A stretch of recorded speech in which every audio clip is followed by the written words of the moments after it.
वर्तमान ग्रीष्म समय पीवा पानी संकटर भी मुहूर्त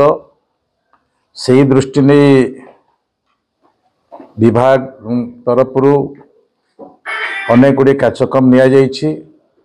जहाँकि समस्त जनसाधारण जानिबार आवश्यक अच्छी जो पानीर संकट अच्छी जो समस्या अच्छी विगत दिन में दाबी करने सत्वे भी ट्यूबवेल गोटे पाइबार वंचित होते ए प्रकार व्यवस्था को सुधारिबा पाए वर्तमान सरकार दृढ़ पदक्षेप नहीं। आमे प्रत्येक जिलापाल को आमर विभाग जो माने कर्मकर्ता अच्छी ब्लॉक लेवल ठारू आरंभ कर जिला रु राज्य स्तर पर्यंत प्रत्येक विषय को अनुध्यान करिसेंती एवं यारी भितरे दुईटी लेटर माध्यम रे प्रत्येक जिला प्रशासन को अवगत करिसेंती जोठी ट्यूबवेल हबो ट्यूबवेल पाए तुरंत खोलिबार व्यवस्था आखि आगे रखी चिठी कराई जोठी कि 71 जनसंख्या विशिष्ट गाँ थी कि बहुत दूर दूर थिबा पड़ा ए प्रकार स्थान को प्रतिनिधि माने चिन्हट करिवे तल स्तर पंचायत विभाग रे काम करुथबा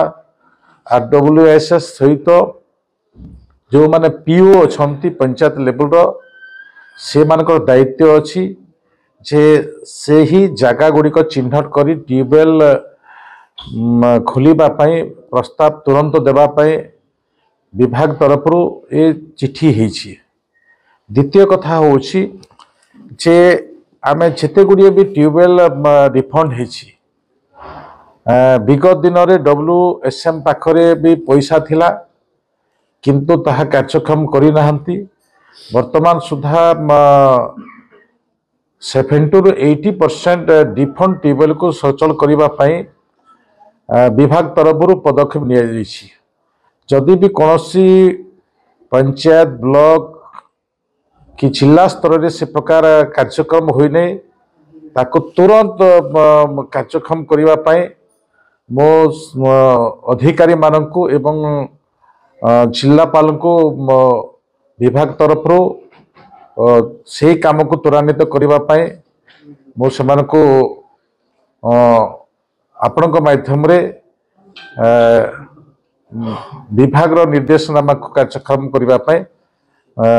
अनुरोध करुछि। तृतीय विषय है विगत दिन में जहाँ वसुधा योजना रे सिंगल प्रोजेक्ट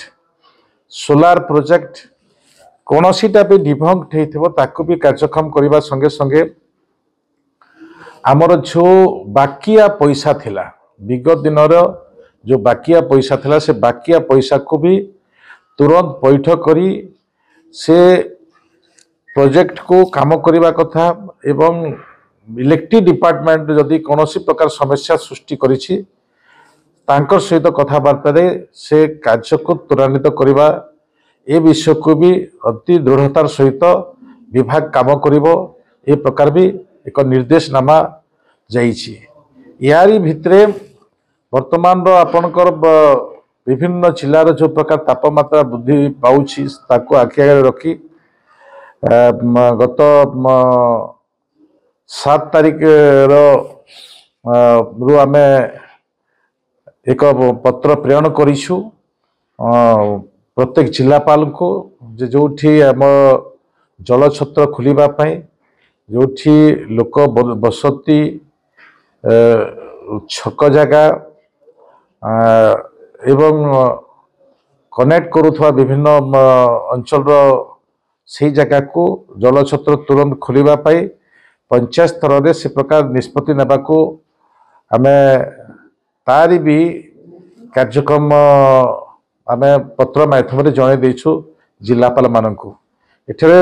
जानिबार आवश्यक अछि जे आमे सचेतन हवा कथा आमे आमर प्रशासनिक अधिकारी